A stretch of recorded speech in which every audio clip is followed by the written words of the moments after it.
Welcome to this edition of the Million Dollar Mastermind podcast.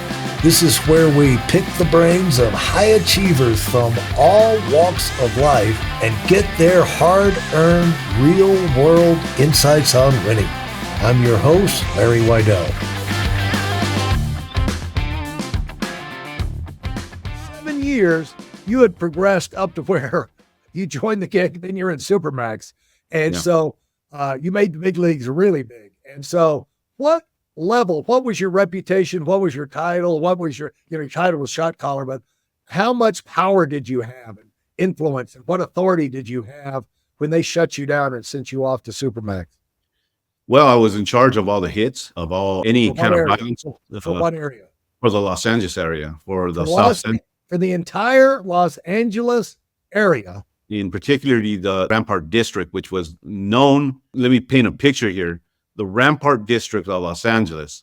And if you were to Google and investigate the Rampart district, a lot of stories, a lot of stuff that happened in the 80s and 90s in that area. To paint you a picture, if you grabbed Watts, Compton, and South Central, and you got all the homicides that took place in that era, they still wouldn't match up with the homicide rate of just the Rampart district. Really? So it was incredible and bloody throughout that time.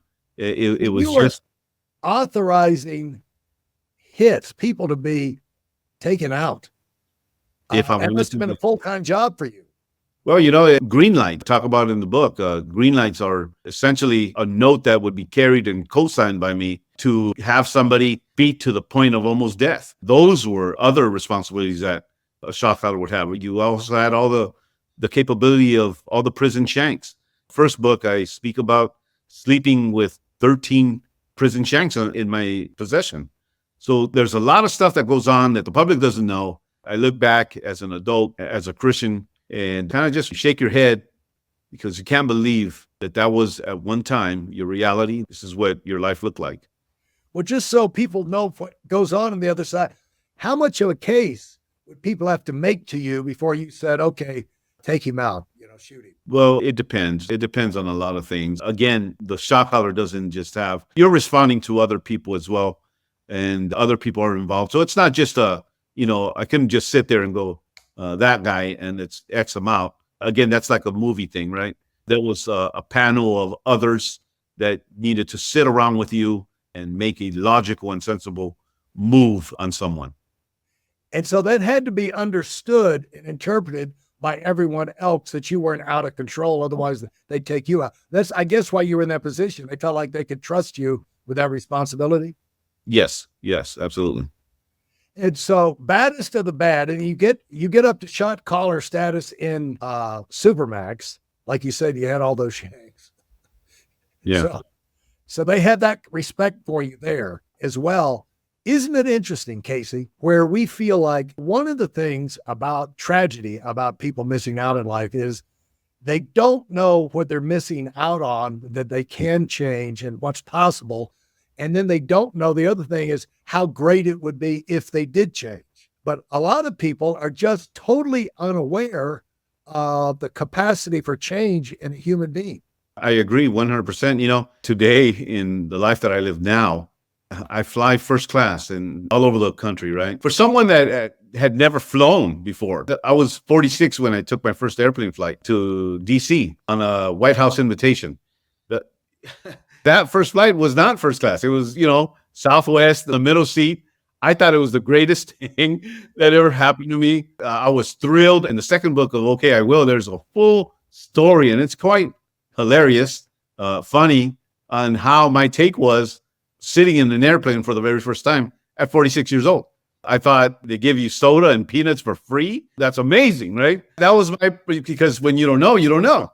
And now, as I go and I speak to prisons and in conferences, and you're sitting in first class. And by the way, that alone it took a little while to get used to, as crazy as that sounds, because that you feel out of place, because you remember what those days were in solitary confinement. But you're right. You don't know how great your path could be if you just do minor changes in your life structure. in your discipline, right? I still wake up at 4 a.m. ever since 18 years old from the SHU program, from solitary confinement. That's been it's an internal alarm. And as I study and I look at other successful business owners and whatnot, I see that there's something in common in every single successful person out here. And that's that they wake up early in the morning. They're note takers. They're not headline readers. They like to study. They're readers of many types of books. And so those little tweaks, those little dial-ins that could change somebody's life. And when you're there, as I am right now, and I'm flying all these to these wonderful places to share my story. If somebody would have told me this was going to be my life, down the line, I wouldn't have believed it. But here I am. Your podcast, the Million Dollar Mindset. I mean, it's incredible of how your life can change just like that. And a lot of people would not be aware of the fact, if they're new to this and haven't listened to the first podcast, they need to know. I need to tell them that you are an entrepreneur. You got out of prison and you started a sign business.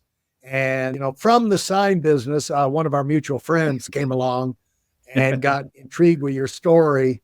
And the book came and some speaking started. But you built a successful sign business in LA from scratch. Am I right? So, yeah, I did. Started a sign company from scratch. The government come in and said, let us loan you 50, 100 grand to start this thing. We're going to help you get on your feet coming out of Supermax. We just believe in you so terribly much, Casey. Yeah, you're a great guy. Let's just roll in the, Just pay it back whenever you feel like it. Yeah, when you feel like it. No, I wish life would have been like that, but no, it wasn't. It was, again, waking up early in the morning, pursuing the goal that was in front of me with a vision, a lot of failures. That's another thing that's very common with successful people. We fall a lot. Why did you go into the sign business? Well, that's interesting. So I was volunteering. I was volunteering at a small... One thing people hear, okay, and I want to say they hear, follow your passion.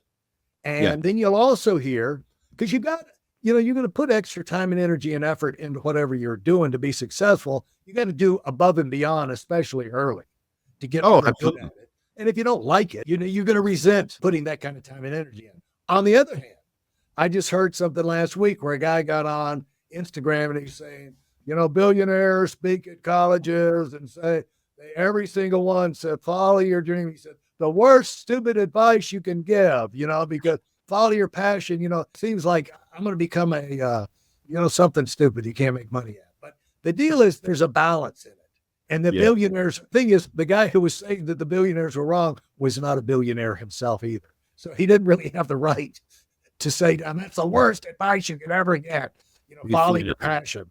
Well, you got to have an idea that you're excited about, at least. Absolutely. But somehow you got excited about sign making, which is not something I would have ever gotten excited about. So what did you see in it? The money. I saw the money. All right. There you go. Well, I remember selling my first sign gig, and it was a tattoo shop. And it was just 2-inch foam that I was to cut, and I was to cut the word tattoo from a tattoo shop that I walked in. I just walked into the shop, and the owner was there, and he had a blank canvas. And the funny part is that he was also a former convict who had came out of Pelican Bay. So here's this guy, and we talked, and I pitched, my sales thing, but it was quite easy because we had a mutual background. It required cutting 2-inch foam with a bandsaw and a jig, and I made $3,700. And I finished the project in about an hour. And I thought, I like this. I think I could do this. Who makes $3,700 in an hour? And so that was my first taste of real success. And then my third or fourth job was a job that brought in $63,000. That took me a weekend to make. In a weekend, 3 days, I made $63,000 decaling a fleet of vehicles for a big roofing company. And I looked at that and I went, this is something I'm excited about. I love making and creating. Right. I like the look on my client's face when they see their dream, because that's what you're doing. You're fulfilling their dream and their vision board when you have that sign light up in front of their the sidewalk, wherever that may be. So yeah, that it was exciting to me. And then eventually I would end up becoming part of the motion picture union. And so we did signs for the major part of it for motion picture films, movies, TV shows, and seeing and watching Paramount trucks and Disney trucks, Warner Brothers, and all these guys bringing these big giant trucks to my shop every morning at 7 a.m, just, in and out. It was exciting. I mean, it really was. And I did that for 23 years. 23 years. 23 years, man. I had no idea you ran that business that long. Wow. Yeah, 23 years. I mean, it was great. I was able to put my kids through a private education from kindergarten all the way through university years. My 2 oldest daughters, they just graduated. Both became teachers. And then I have a 15-year-old son, Jacob, who's still at home. It's exciting, man. What did you do have you dropped that business now? I sold it. Yes, I sold it because there's no way that I would have been juggling public speaking, writing books. There's a motion picture film coming out. It's in development right now. We're in the very late stages of it. And it takes a long time, a lot of patience, a lot of work, a lot of hands to making a motion picture film. And so, it's a Hollywood production that has taken my story. And it's going to be the shot collar, right? And it's going to be the shot collar, yes. Yeah. And okay, so once you're a big star and that's a big success, we're going to get you. We're going to go ahead and book you now. Yeah, you better do it now. Hey, I don't know. You're gonna have to talk to my people after that. Yeah, because we can do it on Zoom, and I don't have to fly you first class anywhere to hear you speak. Here you go. That's a smart millionaire. Thank you for listening to part 2 of this episode of the Million Dollar Mastermind podcast. Timing is everything. You may feel that now is a time to get moving forward so you can do something even greater with your life. Now, if that sounds like you, I've got a free training video to show you how that transformation can take place. Getting introduced to how the cycle of success works has been a major transforming event for so many current million-dollar earners. And that's exactly what this video is all about. And yes, it's completely free. Join us at the video at WeidelOnWinning.com, and thanks for being part of our community.